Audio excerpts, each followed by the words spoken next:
매년 약 5천억 원의 재원이 투입되고 있지만 직업군인들은 여전히 주거복지 사각지대에 놓여 있습니다. 결국 올해 본격 추진되는 국방개혁 2.0의 개혁 과제로 직업군인 주거 지원에 국방부가 팔을 걷어붙였는데요. 어떤 변화가 일어날까요? 국방포커스 지금 시작합니다.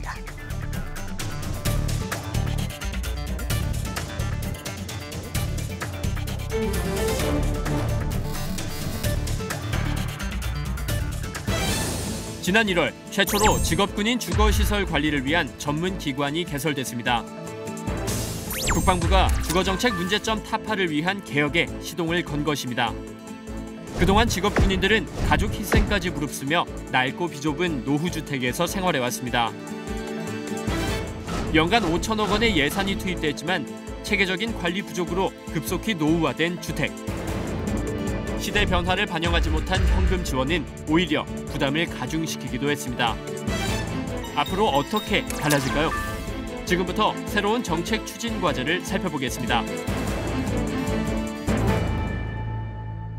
시청자 여러분 안녕하십니까? 국방포커스 윤지연입니다. 지금부터 직업군인 주거 여건 개선 방안을 살펴보도록 하겠습니다. 함께 분들 소개해드리죠. 김경환 국방부 군사시설기획관실 주거정책팀장 나오셨습니다. 안녕하십니까. 국방부 주거정책팀장 김경환입니다. 반갑습니다. 이상영 명지대학교 부동산학과 교수 나오셨습니다. 네, 안녕하세요. 이상영입니다. 김승희 강원대학교 부동산학과 교수 나오셨습니다. 네, 안녕하세요. 김승희입니다. 지난 1월 31일 육군 1군단 지역 주거지원센터 발족식이 있었습니다. 새롭게 개설한 주거지원센터는 어떤 곳이고 앞으로 어떤 업무를 수행하게 되는지 먼저 알아보겠습니다. 네, 팀장님 한 말씀 해주시죠. 네, 말씀하신 대로 지난달 국방부 차관님과 주택관리공단 사장 주관으로 1군단 지역 주거지원센터 발족식이 있었습니다. 예. 네, 지금까지 군 주거시설은 해당 부대의 군인과 군무원이 직접 관리하여 왔는데요. 그렇다 보니 서비스 품질도 낮고 부대 간 유지관리 수준도 상이하였습니다. 네.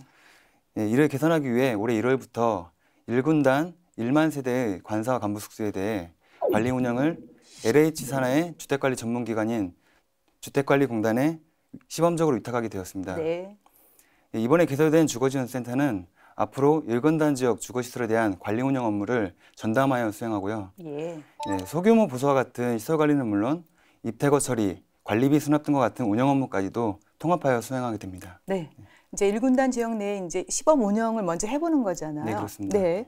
자, 그러면 이 교수님, 이번 주거지원센터 개설을 어떻게 생각하시고요? 이에 따른 기대 효과와 의미는 어떻게 생각해 볼 수 있을까요? 일단 이런 주택에 대한 관리를 전문적으로 하는 것은 민간에서는 흔히 다 이루어지고 있는 것인데 네. 군부대 특성상 이제 관사를 군부대 직접 관리하다 보니까 상대적으로 이제 시설에 비해서 노후화도 빨리 가고 예. 또 거주하시는 직업군인들의 불편함이 컸죠.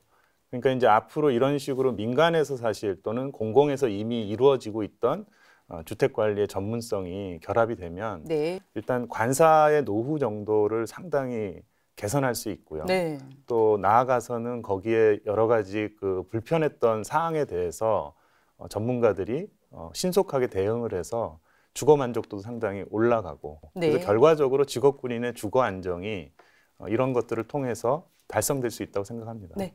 전투력 향상에 역시 정말 중요한 것이 주거 환경이 아닐까 싶은 생각 다시 한번 해봅니다. 네, 김 교수님. 그래서요, 주거 환경이 삶에 미치는 영향 크지 않습니까? 네. 어떤 점을 좀 더 고려해 볼 수 있는지 말씀해 주시고요. 또 연장선상에서 직업 군인에 대한 주거 지원 정책의 중요성 뭐라고 생각하십니까? 네, 주거 환경과 삶의 질은 매우 관련이 깊습니다. 그러니까 기존 연구라든지 이제 전문가들이 얘기하는 바에 따르면 주거 환경이 삶에 미치는 삶의 질과 관련성이 굉장히 높기 때문에 네.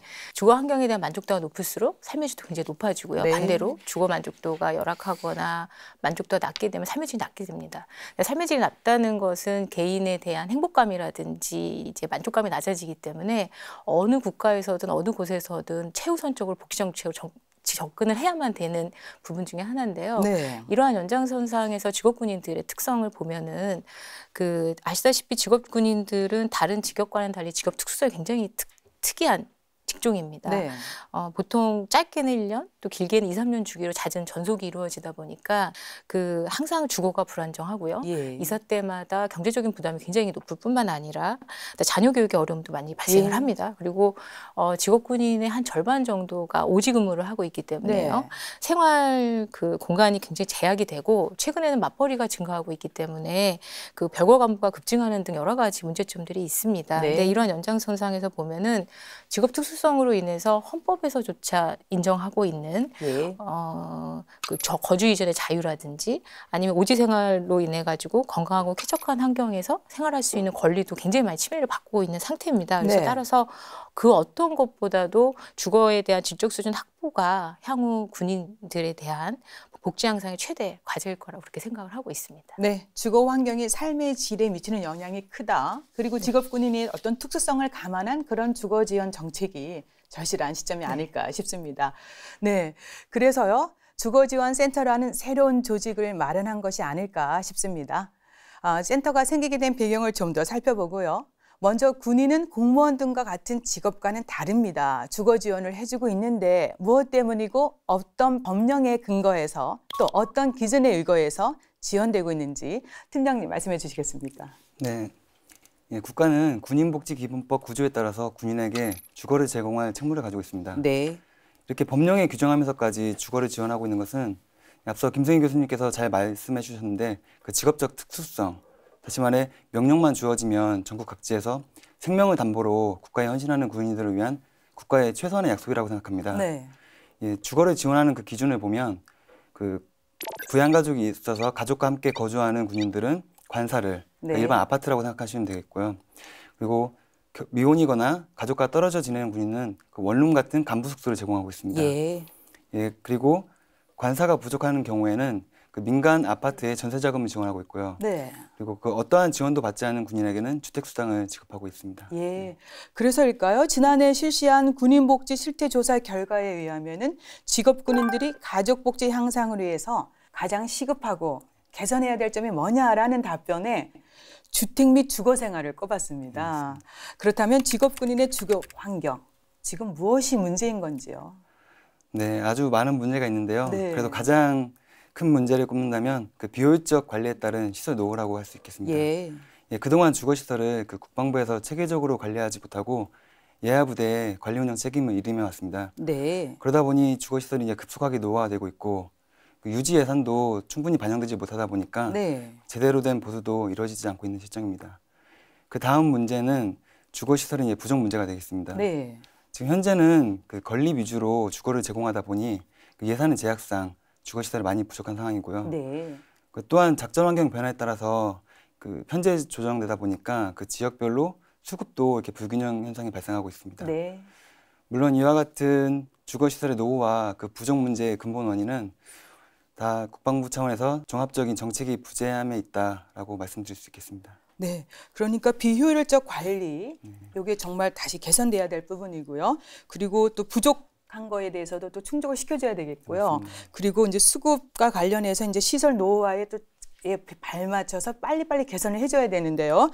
자, 김 교수님, 그러면은 이와 같은 현행 제도 틀 안에서 발생했던 가장 큰 문제를 우리가 꼽아본다면 어떤 점들이 있을까요? 네, 지금 김경화 팀장님께서 말씀하신 문제점에 대해서 부족해서 더 말씀을 드리도록 하겠습니다. 말씀하신 것처럼 이제 크게 세 가지를 뽑을 수 있을 것 같은데요. 네. 첫 번째는 이제 말씀하신 것처럼 군의 주거시설이 체계적으로 정확한 소요 판단이 굉장히 부재했다는 것을 들 수 있겠습니다. 네. 그 이유 자체가 지금 이제 팀장님 말씀하신 것처럼 국방부에서 전체적으로 소요 판단이라든지 정책적인 지원을 못하고 자체적으로 각급 부대에서 주거시설을 관리를 하고요. 예. 또 소요 판단을 하다 보니까 정말 전국적으로 필요한 주거시설이 얼마 정도인지 판단이 굉장히 부재합니다. 네. 지역시설에서 자기가 재량으로 판단을 하거나 임기응변식으로 판단을 하다 보니까 어떤 부대에 가면 굉장히 주거시설이 남아서 이렇게 공가로 있는 경우도 있고요. 네. 어떤 쪽은 편제 대비해서 여유가 수치상으로 있지만 실제적으로 들어가 보면 대기가 굉장히 많고요. 네. 여러 가지 이런 부분들이 있어서 그 실제 공급과 수요가 명확하게 판단이 되지 않기 때문에 매년 몇천억의 예산을 지급함에도 불구하고 지속적으로 모자라는 그런 네. 문제가 발생을 합니다. 그래서 국방부 차원에서 전체적인 정책 틀 속에서 소요 판단이 예. 이루어져야 될 필요성이 이제 가장 큰 먼저 해결해야 될 부분이고요. 두 번째는 전문적인 관리 시스템의 부재입니다. 이건 네. 지속적으로 얘기가 되는데 최소한의 관리 인력하고 최소한의 예산 투입을 통해서 보수를 하기 때문에 네. 문제가 일어나는데 제가 작년에 이제 그 관련된 정책 담당 그 실제 하고 있는 부서 담당자들을 만나봤는데 어떤 말씀까지 하셨냐면은 이 일 때문에 굉장히 가정불화가 일어날 정도로 네. 굉장히 일이 굉장히 많다고 얘기를 하셨는데요. 이런 부분들은 조금 외부적으로 전문 시스템을 해서 좀 네. 부족해야 될 문제고 마지막으로 가장 큰 거는 이렇게 막대한 정책과 소요와 예산을 투입을 하고 있는데 아까 말씀하셨던 것처럼 만족도가 굉장히 낮은 겁니다. 네. 그러니까 실제적으로 이런 정책을 해서 만족도가 낮다고 한다 그러면 가장 큰 문제는 수요자 니즈를 반영하지 못하는 거거든요. 네. 그러니까 정책은 예전의 정책 그대로 머물러서 직접 공급에 한정되어 있고 실제 수요자들은 다양한 니즈를 원하고 그러니까 네. 민간 주택에서 살기도 원하고 다양한 평수에서 살기도 원하는데 이런 수요자 니즈가 반영되지 못하는 것이 네. 지금 현행 정책 제도 중에서 가장 큰 문제가 아닐까 그렇게 생각을 합니다. 네. 그래서 오늘 지적해 주신 그런 문제점을 어떻게 개선해 나가고 있는지 또 하려고 하는지에 대해서 네. 얘기를 좀 더 나눠보겠습니다. 교수님, 외국군의 사례도 좀 살펴보고 싶은데요. 미군이라든가 다른 외국 나라에서도 군인들에 대해서 이렇게 주거 지원을 하고 있는지, 하고 있다면 어떤 형태로 또 어떤 규모로 지금 지원이 되고 있는지 말씀해 주시겠습니까? 네, 물론 어느 나라든 그 군인들에 대한 이 주거 지원은 다 이루어집니다. 네. 그리고 마찬가지로 우리나라도 뭐 이 관사를 관리하고 뭐 이런 게 이제 쉽지 않듯이 외국에도 분명히 그런 문제들이 있었는데 네. 이런 부분들을 사실은 군부대에서 직접 그 모든 관사를 관리하거나 제공하는 것이 아니라 네. 사실은 민간을 많이 활용을 하고 있습니다. 네. 그래서 어떤 경우는 아예 부동산 투자 상품 중에 이런 임대주택을 공급하는 쪽에서 장기 임차를 해서 네. 활용하기도 하고 그렇기 때문에 사실은 그 품질 관리가 상당히 잘 이루어지고 있는 상태고요. 네. 또 이제 관사만으로 다 제공이 어려운 여러 가지 여건이 있는 경우에 이제 영해 거주를 이제 허용을 하고 있고요. 예. 영해 거주를 하게 되는 경우에는 이제 거기에 따른 이제 임대료, 네. 또 뭐 이사 비용, 뭐 시설 관리 비용, 뭐 이런 부분들에 대한 지원들이 이루어지게 됩니다. 네. 그리고 좀 뭐 아주 그런 뭐 일반적이진 않지만 자가주택 마련에 대해서 금융을 해주는 경우도 네. 있습니다. 그리고 이제 미군 같은 경우는 이제 영해 건축을 하게 됐을 때는 네. 그 주택 서비스부라는 HSO라는 부서가 모든 계약과 임대료 지급과 퇴거까지 네. 그것을 다 일괄해서 관리해주는 별도의 부서가 존재를 합니다. 예. 따라서 사실은 거주하는 군인은 크게 신경 쓸 만한 내용이 없는 것이죠. 네. 그래서 이제 그런 식으로 서비스를 해주고 있고 또 별거 가족이 있는 경우에는 별거 수당을 또 별도로 제공도 해주고 예. 또 전역을 하게 되면 전역 후에 저리로 대출도 해주고 뭐 굉장히 잘 돼 있다고 할 수가 있습니다. 네, 이렇게 말씀을 듣다 보니까 참 부럽다는 생각도 해보는데 역시 중요한 것이 재정 마련이 아닐까 싶은 생각도 하고 또 민영화와 같이 이렇게 발을 맞춰 나가면 좋지 않을까 그런 생각도 해봅니다. 네, 그런데 말입니다. 사실은 그동안 군 주거 지원을 위해 매년 5천억 원의 예산이 투입됐는데도 왜 개선이 되지 않을까 하는 그런 의구심을 한번 가져보고요. 그래서 올해 우리 군인이 환골탈퇴하겠다고 밝힌 국방개혁 2.0에 어떤 과제들이 반영되어 있는지 알아보겠습니다. 팀장님, 좀 부담스러우시겠지만 소개 좀 해주세요. 예, 말씀하신 대로 그 주거 지원을 위해서 매년 약 5천억 원의 예산을 투입하고 있습니다. 근데 실제로 평균적으로 개선되고 있는 시설을 보면 관사는 한 600여 세대, 네. 간부숙소는 한 2,000여 정도만 개선되고 있습니다. 근데 그 5천억 원 예산을 잘 들여다보면 이 중에 상당 부분이 한 3천억 원 정도가 그동안 BTL로 건립했던 관사 간부숙소의 임대료와 운영비로 지급되고 있습니다. 네. 그래서 저희가 산술적으로만 생각해봐도 저희가 관사를 7만 세대를 보유하고 있는데요. 네. 30년 주기로 교체를 해주려면 연 2,300세대를 개선해줘야 합니다. 네. 근데 그에 턱없이 못 미치는 상황이고요. 그래서 이러한 근본적 문제를 해결하기 위해서 저희가 3가지 방향을 설정하였는데요. 네. 첫 번째는 그 일률적인 기준이 아니라 지역별 특성을 고려해서 관사 관리비 효율적인 지역은 관사를, 그리고 전세 지원이 효율적인 지역은 전세를 지원하는 네. 것으로 이렇게 맞춤형으로 주거를 지원할 계획입니다. 두 번째로는 그 전세 제도를 합리적으로 개선해서 네. 이제 군인들의 선택권도 높이면서도 관사 건립보다 예산 소요가 더 적은 전세 지원을 확대해 나갈 계획입니다. 네. 그리고 세 번째는 보유하고 있는 주거 시설을 보다 효율적으로 관리하기 위해서 그 관리 운영의 전문성도 제고할 계획입니다. 네, 세 가지 추진 과제를 설명해 주셨는데요. 잘 진행된다면 정말 획기적인 효과를 기대해 볼 수 있지 않을까 싶은데, 그럼 먼저 주거시설 관리 운영 전문성 제고에 대해서 세부 추진 사항에 대해서 말씀해 주시겠습니까? 네, 앞으로는 보다 체계적이고 효율적으로 관리하기 위해서 관리 방식을 민관 위탁을 통한 권역별 통합 관리 운영 방식으로 전면 개선해 나갈 계획입니다. 네. 앞서 말씀드렸던 1군단 주거지원센터 개설이 바로 이를 위한 첫 시작이라고 할 수 있습니다. 이와 같은 관리 방식 개선을 통해서 주거시설 품질도 상당히 향상될 것으로 기대하고요. 나아가서 군인은 전투 임무에 전념할 수 있는 여건을 조성해서 네. 병력 운영의 효율성도 제고할 것으로 기대합니다. 네. 그리고 이와 같은 그 관리 운영 방식 개선뿐만 아니라 명확한 보수 책임 기준을 설정해서 적정한 유지 보수비를 반영하고 또 적기에 예방 보수를 할 수 있도록 장기 수선 계획도 수립해 나갈 계획입니다. 네. 그렇게만 잘 진행된다면 큰 문제점을 좀 해결할 수 있을 것 같은 생각이 드는데요. 이 교수님, 그동안 이제 비전문가인 군인하고 군무원이 이제 그 시설을 관리해 왔다고 말씀해 주셨잖아요. 네. 그에 따른 문제점이 이제 드러나고 있는 거 아니겠습니까? 네. 그것 좀 지적해 주시고요. 또 민간 아파트 같은 경우는 어떻게 관리가 이루어지고 있는지요? 그러니까 이게 주택이라는 것이 우리가 그냥 과거에 뭐 이렇게 단독에 살고 이래서 자기가 알아서 하고 막 이런 구조였을 때는 민간에서도 사실은 뭐 그런 체계적인 관리가 안 됐지만 네. 이게 아파트라는 공동주택 형식으로 가면서부터는 법에 의해서 반드시 관리를 하도록 전문기관이 네. 이렇게 되어 있습니다. 근데 이 군부대 특성상 이 관리를 하는 관사들은 그런 식의 어떤 체계하에 들어가 있지 않았기 때문에 네. 그런 부분이 이제 군부대 자체적으로 해결을 해야 되는, 그러다 보니까 이제 전문성이 떨어지고 네. 아까 이제 계속 누누이 지적된 것처럼 관사가 실제 그 건축 연령에 비해서 너무 노후화되는 현상이 벌어지게 된 것이죠. 그래서 이제 민간의 경우는 예를 들면은 그 공영부분부 같은 경우는 장기 수선 계획이라는 그 장기 계획에 의한 매년에 수리해야 될 부분들이 다 이렇게 미리 나와 있습니다. 네. 그래서 장기수선 충당금이라는 돈을 적립을 해서 그걸 네. 가지고 수리를 하고 있기 때문에 네. 사실은 상당히 품질이 잘 유지가 되고 있고요.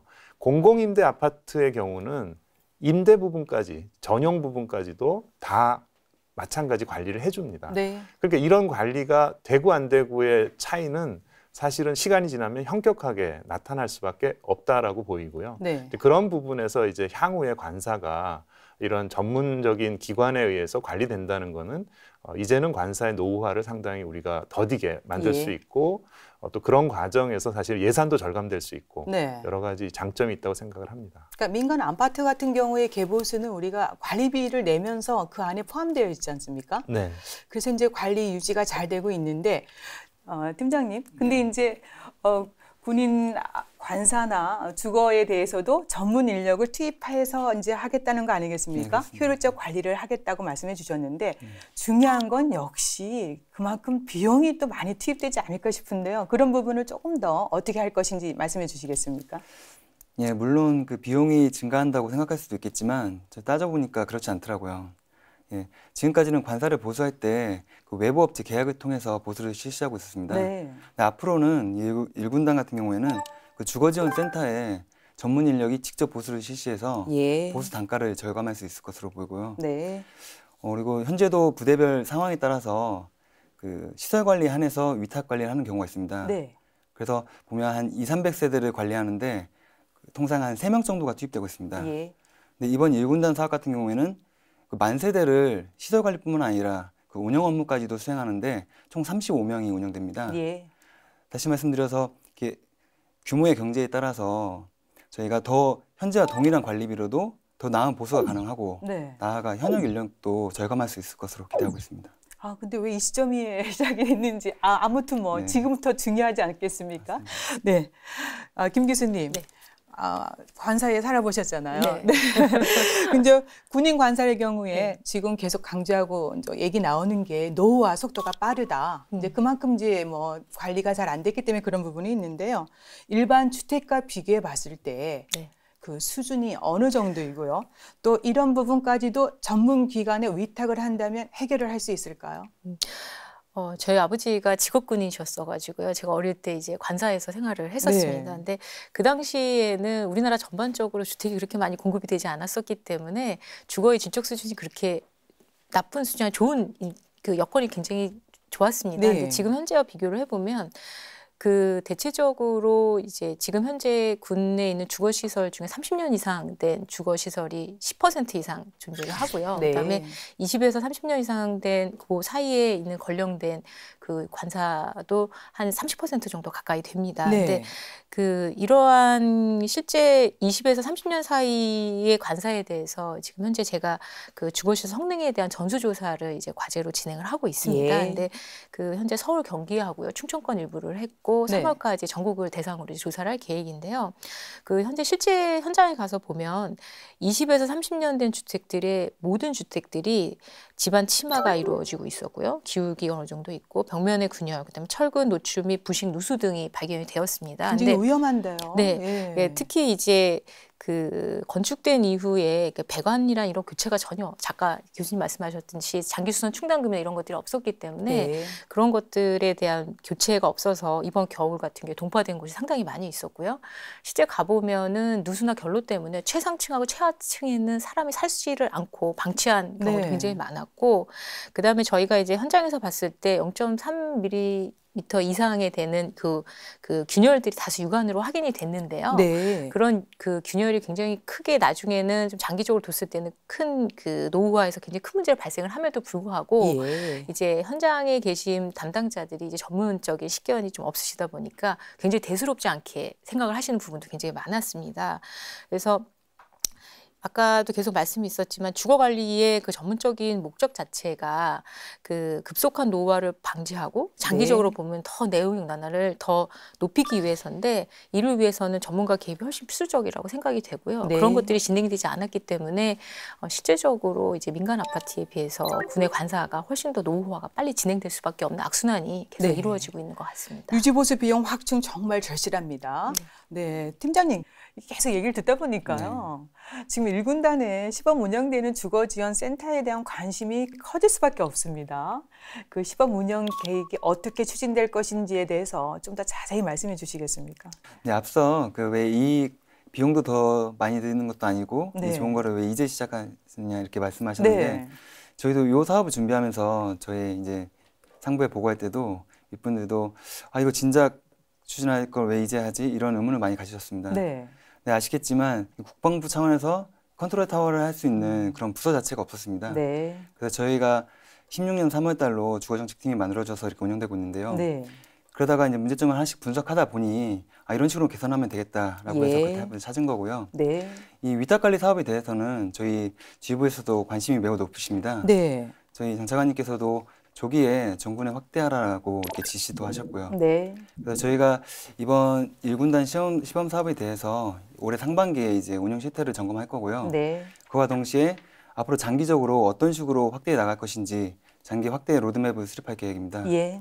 그리고 늦어도 올해 하반기부터는 타군과 타 지역으로 위탁 관리를 시범 확대해서 적용해 네. 나갈 계획입니다. 그러니까 전군으로 이제 확대 실시하게 되면은 그러니까 유지 보수 비용도 절약이 되고 또 그렇죠. 관리도 잘 되고 뭐 이렇게 얘기를 우리 정리해 볼 수 있지 네, 않겠습니까? 그렇습니다. 근데 이제 네. 정군에 전체적으로 다 적용을 하려면 네. 모든 기준과 운영 그게 다 정립이 돼야 하기 때문에 네. 정군 차원에 적용하는 것은 좀 더 시기가 걸리겠지만 네. 당장 하반기부터 네. 각 해군이나 공군에도 확대하고 다른 지역까지도 이렇게 확대해 나가겠습니다. 네, 점차로 확대해 나가겠다 말씀해 네, 주셨는데요. 이 교수님, 네. 계속해서 이제 직업군인의 열악한 주거 여건 개선을 위해서 이제 두 번째 제도 개선 과제를 살펴보겠습니다. 전세 지원 이 부분인데요. 전세 지원 제도 개선을 통해서 이제 공급 방식을 다변화하겠다는 거 아니겠습니까? 네, 이런 부분에 대해서 말씀해 주시고요. 또 그동안 직업군인의 전세 지원 어떻게 진행돼 왔던 것인지요. 또 문제점이 있다면 말씀해 주세요. 예. 그러니까 일단 관사를 우리가 100% 다 공급할 수 있다면 그것으로서 이제 어느 정도 해결이 되는데 네. 사실은 그렇게까지 지금 관사가 제공이 안 되기도 하고 또 계속 빈번한 이동이 있기 때문에 네. 일정하게 외부 영해 거주가 불가피한 상태입니다. 그래서 이제 그런 분들을 위해서 이제 영해 거주를 하게 됐을 때 전세 자금을 이제 지원하는 제도가 네. 있어 왔고 이 부분은 이제 이것도 사실은 이제 각 부대 단위로 관리가 되는 것인데 이때 이제 되게 급지가 나눠집니다. 1급부터 한 5급까지 예. 이제 그 지역의 어떤 전세 자금이나 주변 여건에 따라서 2억 7천에서 한 7천만 원 정도까지를 최대 금액으로 해서 네. 이제 전세금 또는 뭐 월세 보증금 뭐 이런 것들이 이제 지급이 됐던 것이고요. 네. 나름의 이제 그 관사를 공급이 부족한 상태에서의 하나의 대안이었는데 네. 사실은 이제 이런 부분에 이제 뭐 현실적으로 들어가 보면 당장의 이제 지역의 전세금이 굉장히 차이들도 크고 네. 또 최근에 그게 많이 오르고 이러는 예. 과정에서 이 지원금을 계속 좀 그 지역에 맞게 그 금액을 조정해야 되는 이제 문제가 발생을 하고 있고요. 예. 또 그 다음에 사실은 부대에서 이제 지원을 받으려고 했을 때 그 지원금이 부대 단위로 있다 보니까 이것이 이제 예산이 부족하게 되면은 네. 원하는 분이 못 받을 수도 있고 또 원래 받을 수 있는 금액에 또 모자르게 받기도 하고 이런 과정에서 사실은 이제 제도를 충분하게 활용 못하는 이런 문제가 있었습니다. 예. 그리고 부대 전출이 자주 일어나다 보니까 또 지원을 받았다가 바로 또 반환해줘야 되고 또 다시 가서 새로 받아야 되고 네. 이런 것들도 사실은 굉장히 현실적으로는 이 주거의 어떤 안정을 기하는데 애로사항으로 네. 작동을 했던 부분이 있어요. 그래서 네. 이제 이런 부분들이 좀 개선될 필요도 있고 또 임대인들 입장에서 이제 군인들을 임차인으로 받았을 때 2년 단위 계약으로 이제 대부분 계약이 지금 이루어져야 예. 되는데 사실 2년 단위로 이렇게 딱딱 떨어지게 주거가 안 되는 게 이제 현실이다 보니까 네. 중간에 계약이 이제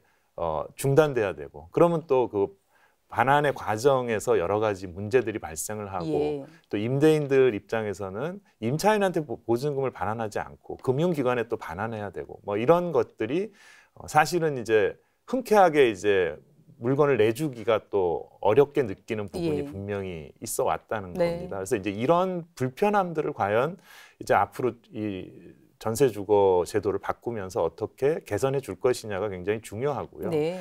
그다음에 이제 시장의 지금 변화가 전세에서 월세로 자꾸 이제 바뀌고 있습니다. 그래서 예. 막상 전세 물건을 찾으려고 해도 지역에 없을 수도 있고 네. 그러다 보니까 불가피하게 월세를 들어가야 되는데 이제 월세라는 것은 지금 지원 대상이 아닙니다. 네. 예, 일부 보증금만 나가지 월세 자체를 지원을 못 하다 보니까 네. 사실은 이제 어쩔 수 없이 다시 전세를 찾다 보면 이것이 갖는 이제 정보의 부족이라든지 예. 이런 문제들도 또 발생을 하게 되고요. 그리고 이제 뭐 그런 부분들이 전반적으로 지금 주거 지원 체계를 네. 이번에 좀 많이 바꿔서 그런 불편함을 좀 해소해 줘야 되지 않느냐 이렇게 생각이 됩니다. 네. 지금 이제 월세 지원이 없다고 이제 말씀해 주셨는데요.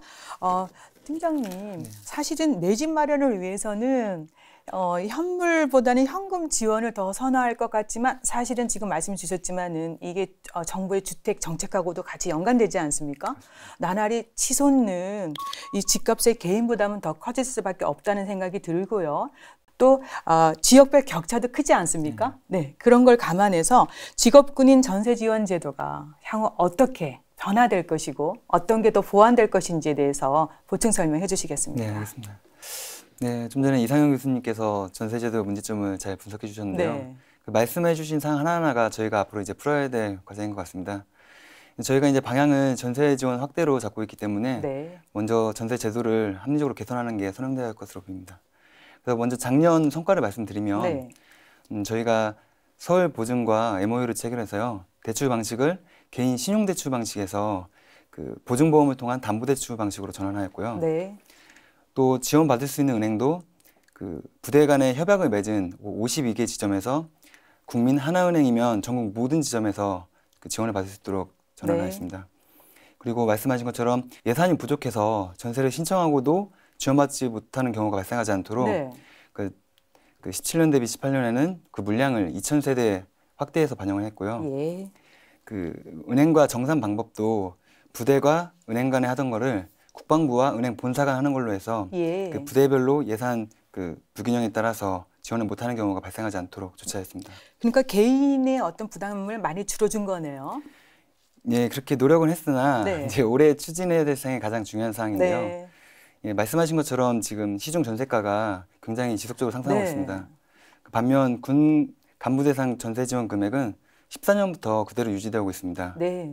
예, 그래서 이제 저희는 실제 그 지역의 전세가, 이제 저희는 한국감정원에서 공시하는 그 중위전세가를 참고하고 있는데요. 네. 그 실제 전세가를 참고해서 그 시도별 급지 기준을 다시 설정할 거고요. 네.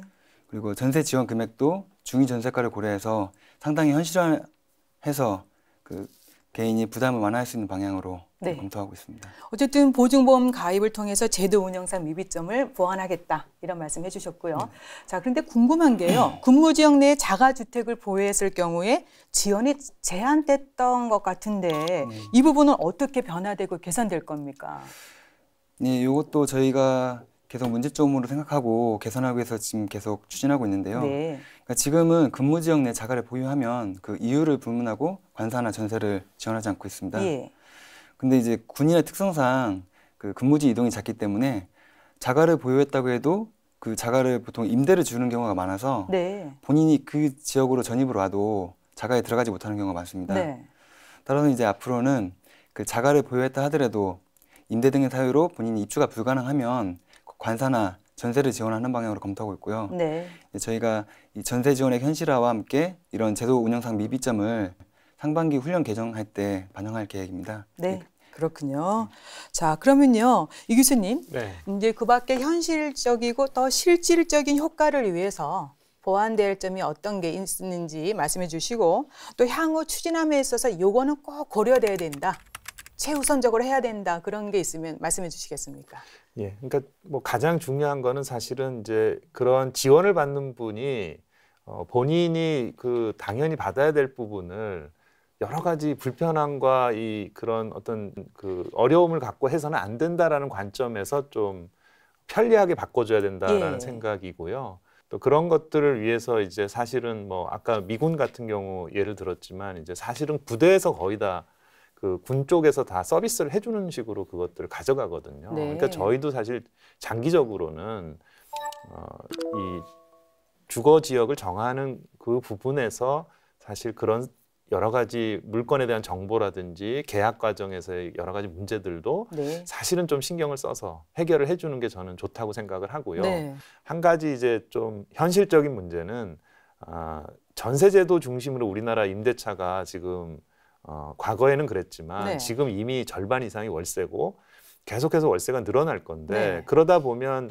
전세 지원이라는 그 한정된 그 제한이 있다 보니까 네. 자꾸 전세 물건을 찾아야 되고 근데 예. 전세 물건은 적고 가격은 오르고 그래서 과연 이 방법으로만 계속 해야 하느냐. 네. 그래서 저는 이제 여전히 그런 부분에서는 이제 월세 지급으로 일부를 바꿔줘서 네. 좀 더 많은 물건을 좀 쉽게 선택할 수 있게 해주는 것도 향후에 좀 고려하는 게 어떻겠느냐 네. 생각이 됩니다. 그러니까 이제 전세 지원 위주로 지금 진행이 되지만은 이제 추후에 이제 이런 게 좀 반영이 돼서 월세 지원도 한번 고려해 보는 게 좋다는 얘기를 해주셨는데요. 같은 맥락 아닐까 싶습니다. 이렇게 다양한 문제점을 찾아내고 개선하고 보완하는 것 중요하지만 역시 필요한 사람들, 수요자들이 정말 필요한 게 무엇이냐가 잘 반영돼야 되지 않을까 싶은데요. 교수님 어떻습니까? 네. 이 정책이라는 걸 한번 들여다보려면은요, 이제 그 정책의 흐름이라든지 어떤 정책을 수행하고 있는가를 한번 볼 필요가 있는데요.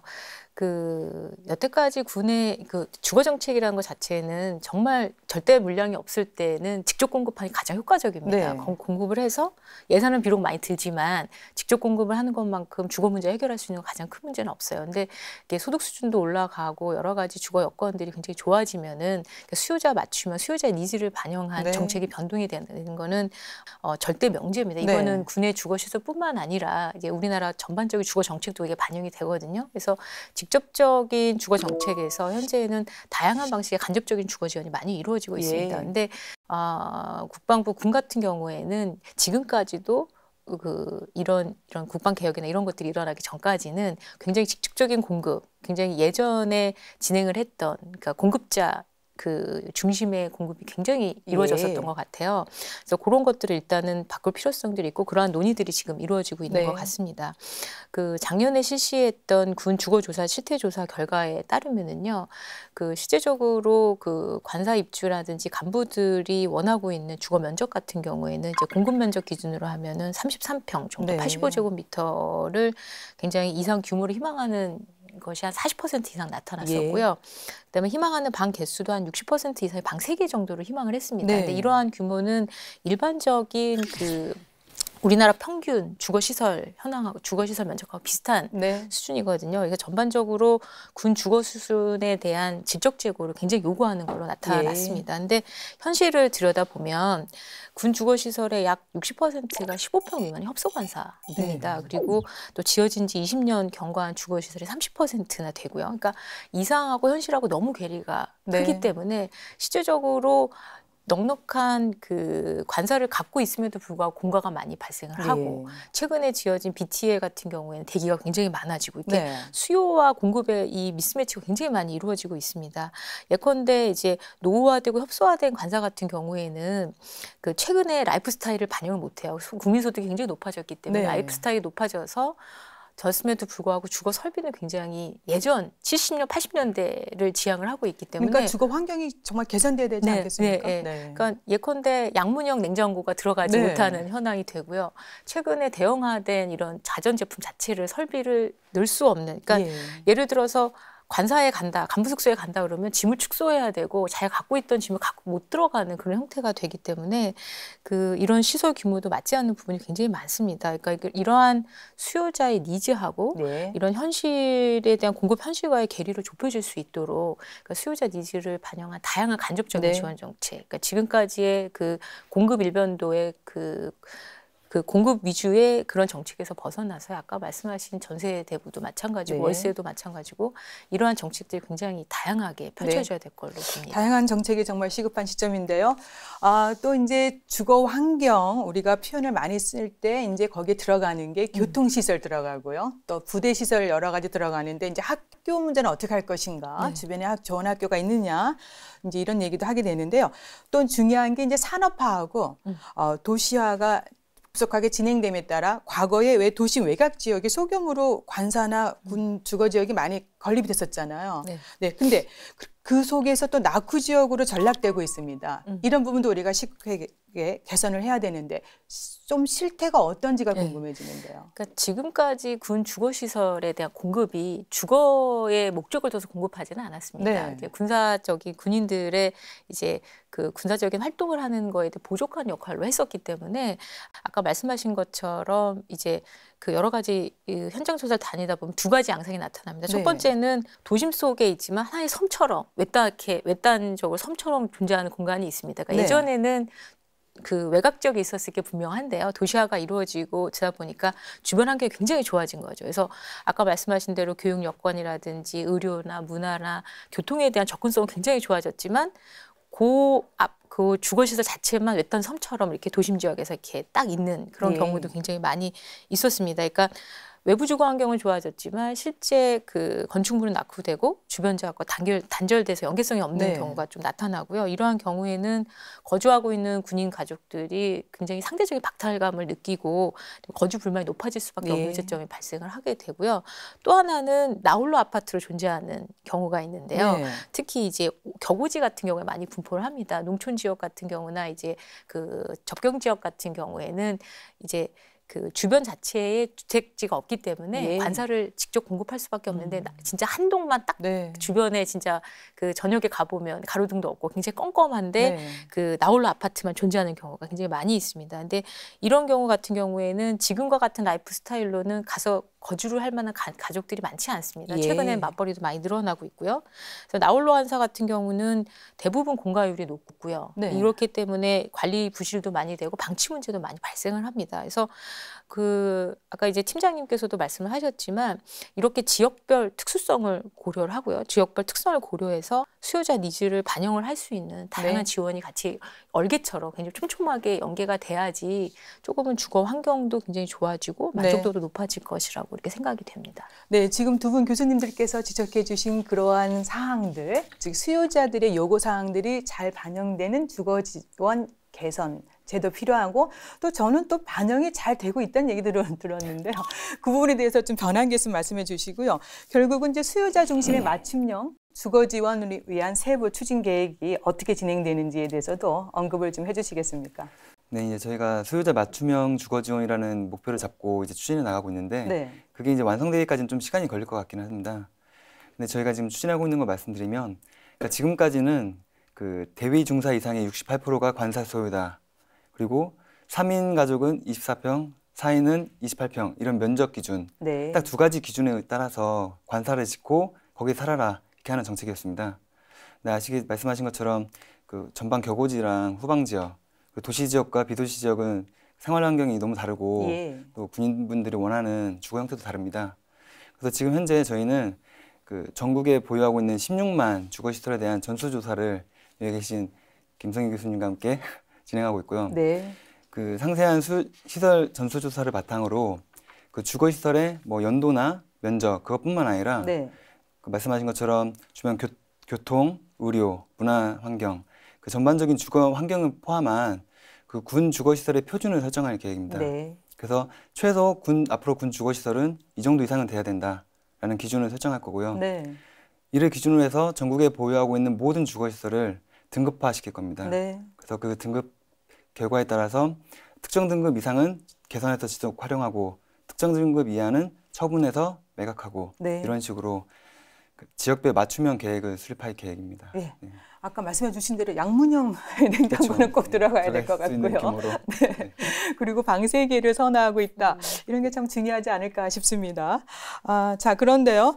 그리고 이제 그 맞벌이 부부이기 때문에 또 자녀들의 교육 때문에 부득이하게 별거를 해야 되는 군인분들이 주변에 많다는 소리를 제가 듣고 있습니다. 이제 그런 분들을 위해서 특별 배려한 그런 정책도 필요하지 않을까 싶은데요. 자, 이런 분들, 가족과 별거를 할 수밖에 없는 분들에 대해서는 어떤 지원과 정책이 지금 마련되어 있습니까? 네, 저희가 계속 주거 지원의 문제점을 보다 보니까 이 별거에 따른 그 가족 간에 따로 사는 이 문제가 굉장히 심각했습니다. 네. 과거에는 그 전방 지역이라고 하더라도 가족이 함께 이사해서 사는 경우가 많았는데 최근에는 이제 자녀 교육에 대해서 관심도 높아지고 예. 또 맞벌이 가족이 증가하다 보니까 이제 별거하는 경우가 많은데요. 그 작년에 실시된 군인복지 실태조사를 보니까 그 맞벌이 비율이 43%에 달하더라고요. 예. 그래서 이 맞벌이에 따라서 불가피하게 별거하는 경우가 발생할 수밖에 없겠구나라는 예. 생각을 했습니다. 그래서 지금 이거는 저희가 뭐 구체화된 건 아니지만 그 방향으로는 가족과 함께 살다가 본인이 전방적으로 발령이 났다. 그럴 때 가족은 기존 지역에 계속 정착을 하고 싶다라고 하면 네. 그 별거 가족인 그러니까 군인 아니고 가족에게 전세를 지원하는 방향으로 검토하고 있고요. 네. 다만 이제 본인은 전방에서 간부 숙소에 들어가지 않습니까? 예. 그럼 이제 전세 간부 숙소 이중 지원이 되기 때문에 네. 그런 부분은 어느 정도 간부 숙소 입주에 대한 비용을 이렇게 부담하는 식으로 네. 저희가 방향을 설정해서 검토를 하고 있습니다. 네. 근데 그에 따른 이제 재원 소요라든지 어느 정도 어느 기준까지 저희가 해줄 것인지 그런 부분에 대한 검토가 좀 많이 필요할 것 같고요. 네. 또 관계 부처랑도 협의가 좀 필요한 과제입니다. 역시 또 다시 원점으로 되돌아가 보면 재정 확보가 그렇죠. 네, 맞습니다. 제일 중요하지 않을까 싶은데요. 예전에 관사에 살아보셨잖아요. 네. 이렇게 또 본의 아니게 가족과 별거를 했을 수밖에 없는 상황이 네. 생기게 됩니다. 그래서 네. 이제 여러 가지 제도가 이제 보완된다고 이제 말씀해 주셨는데 이 부분에 대해서 뭐 좀 더 이런 점이 반영됐으면 좋겠다. 본인의 경험도 좀 말씀해 주시면 어떨까 네. 싶은데요. 제가 이제 직업군이셨던 아버지를 따라서 이사를 어릴 때 굉장히 많이 했습니다. 예. 그래서 매년 연초가 되면은 이제 아버지한테 이사 가기 싫다고 전학 네. 가기 싫다고 막 울고 막 그랬던 기억이 납니다. 근데 제가 이제 성장을 해서 이런 그 주거 정책에 대한 공부를 하다 보니까 이렇게 비자발적인 이동에 대한 부분이 삶의 네. 미치는 영향이 굉장히 크다는 거를 굉장히 많이 발견을 하게 됐고요. 네. 또 지금 말씀하시는 것 이렇게 보면은 주거라는 것 자체가 어쨌든 가족에 대한 문제잖아요. 네. 그러니까 아까 16만 그 군인이라고 말씀하셨는데 3일씩 곱하면 48만이나 됩니다. 굉장히 많은 수에 대한 그 보기적인 측면하고 여러 가지 중책을 갖고 있는 부분이나 마찬가지인데요. 그러니까 이런 정책들을 보면 저는 그 아까 맞벌이도 많이 늘어났다고 말씀하셨고요. 이런 측면에서 보면은 그 계속적으로 말씀드리고 있습니다만은 다양한 정책 지원이 필요해질 것 같습니다. 그리고 그 직접적인 공급보다는 이 간접적인 공급이 훨씬 비용이 많이 절감이 됩니다. 그러니까 단기적으로 봤을 때는 이 비용 자체나 이런 것들이 직접 공급보다 간접 공급이 훨씬 더 중장기적으로 봤을 때 비용 절감이 훨씬 더 많이 되고요. 이런 부분들이 있기 때문에 조금 정책을 시행을 할 때 좀 긴 호흡으로 또 그리고 좀 이렇게 그 중장기적인 정책 패러다임을 가지고 정책을 입안을 하고 적극적으로 지원을 해 나가는 게 무엇보다도 필요할 것 같고요. 그다음에 실제적으로 새롭게 정책이 반영이 되면 현재까지 정책을 받았던 분들이 굉장히 반영이 굉장히 큽니다. 거부감도 많을 것 같고요. 굉장히 개인 부담이 늘어나는 것 같고 또 지금까지 정책이 더 좋았을 수도 있는데 이런 부분에 대한 그 홍보도 많이 필요할 것 같고요. 거기에 대한 이해도 좀 많이 도와줄 수 있도록 하는 지원도 필요할 것 같습니다. 거기 말씀하신 것 중에 간접적인 공급이라는 게 뭘 의미하는 건지요? 그러니까 직접적인 공급은 아파트를 지어서 공급을 하는 거고요. 간접적인 공급은 직접 아파트 공급하는 거 외에 전세 대부를 더 늘려준다거나 월세 지원을 해준다거나 이런 식으로 조금 그 수요자의 맞춤형으로 좀 지원해 주는 것을 말씀드릴 수 있겠습니다. 역시 다양한 정책과 제도가 이제 수반이 돼야 되는데요. 교수님, 그 향후 바람직한 그 군인에 대한 어떤 주거 지원 정책이랄까요?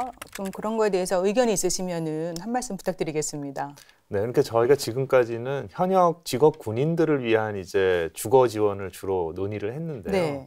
제가 이제 이 관련된 사항을 검토하다가 좀 깜짝 놀란 게 같은 이제 공무원인데 그 정부의 어떤 일을 하는 공무원이나 경찰하고 비교해서 군인들의 이 주택의 소유율이 상대적으로 굉장히 낮습니다.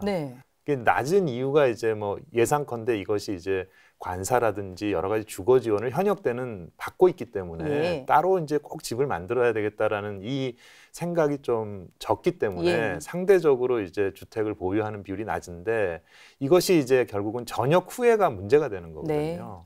그래서 이제 전역한 분들이 내 집을 이제 마련해야 되는 상황에 부닥치는데 현재 우리나라 이런 주거 지원 상품 중에 전역하신 이후에 그런 부분을 좀 원활하게 할 수 있는 금융상품 같은 것들이 부족하고 그런데 이게 예를 들면 미국 같으면은 전역 군인들은 대부분 굉장히 저리의 대출이 가능하도록 제도화되어 있고 이제 그런 부분들이 사실은 우리도 지금은 이제 현역에 대한 부분이 더 시급하긴 한데 장기적으로는 전역한 이후에도 그 주거에 대한 어떤 지원이 가능할 수 있는 어떤 그런 형태들이 좀 필요하지 않겠나 그런 생각이 듭니다. 좋은 의견이십니다. 혹시 교수님께서도 덧붙일 게 있으신가요? 그러니까 그 직업군인들 같은 경우에는 그 퇴직 연령이 굉장히 빠릅니다. 그러니까 하사관 같은 경우에도 굉장히 빠르고요. 근데 그런 분들 같은 경우에는 거의 대체적으로 퇴직을 하고 본인이 근무했던 지역에서 거주하고자 하는 욕구가 굉장히 높습니다.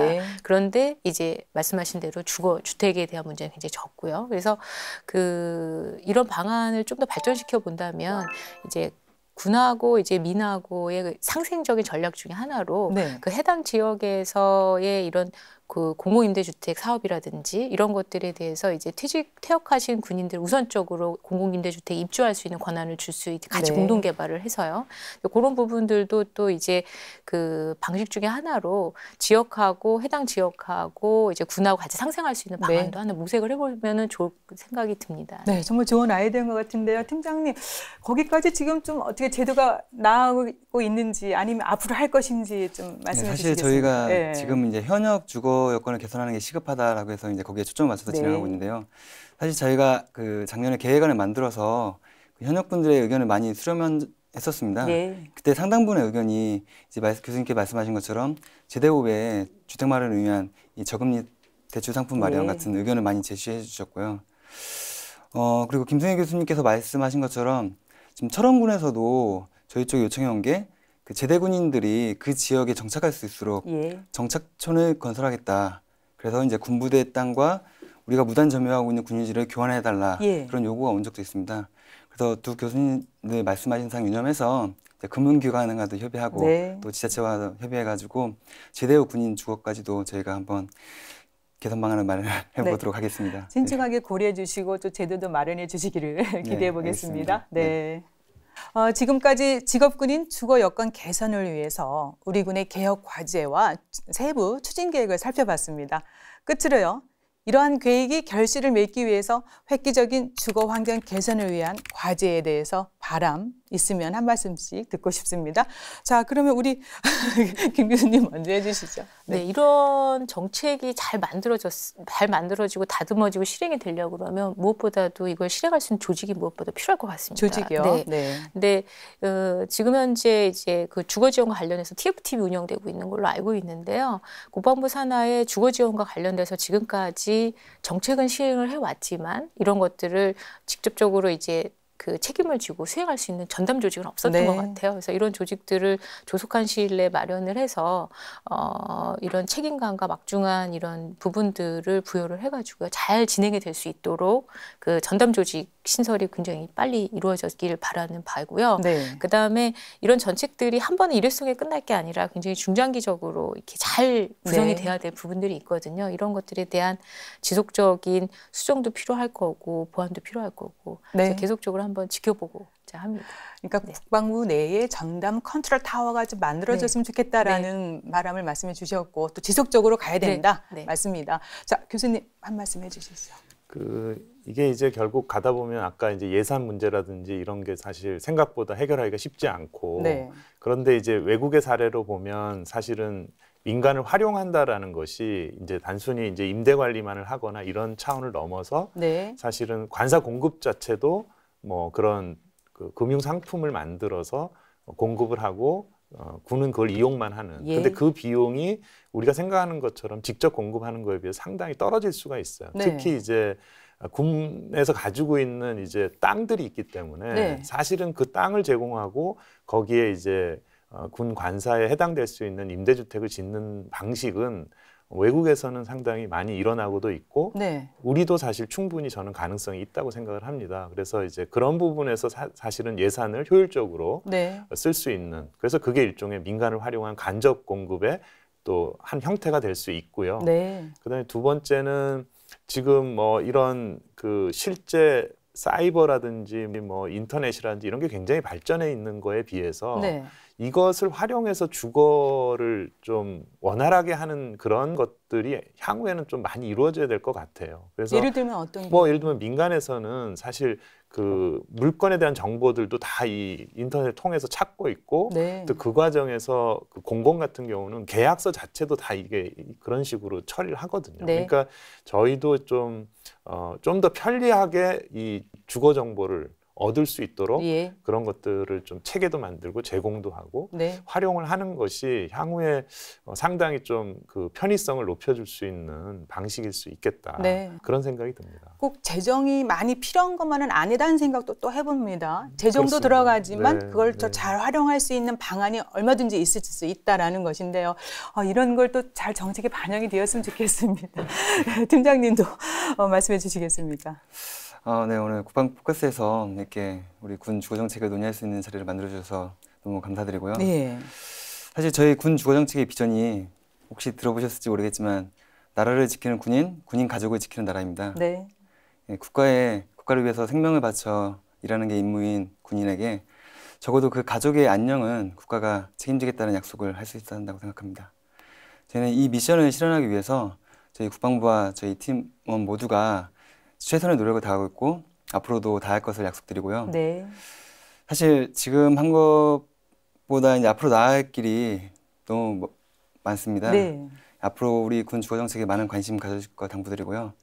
또 관심과 격려와 따가운 재책도 아끼지 네. 않아 주실 것을 당부드리겠습니다.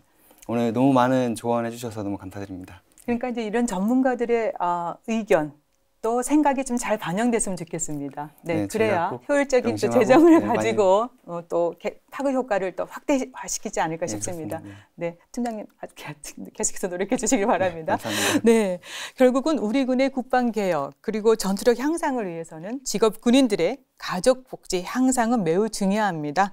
그래서 이제 주택 및 주거 생활에 대해서 이제 여러 가지 개선 제도가 나오고 있습니다. 우리 팀장님을 비롯해서 두 분 전문가 교수님들께서도 많은 또 의견을 주셔서 잘 이루어질 수 있도록 기대를 해보겠습니다. 오늘 도움 말씀 여기까지 듣겠습니다. 고맙습니다. 맞습니다.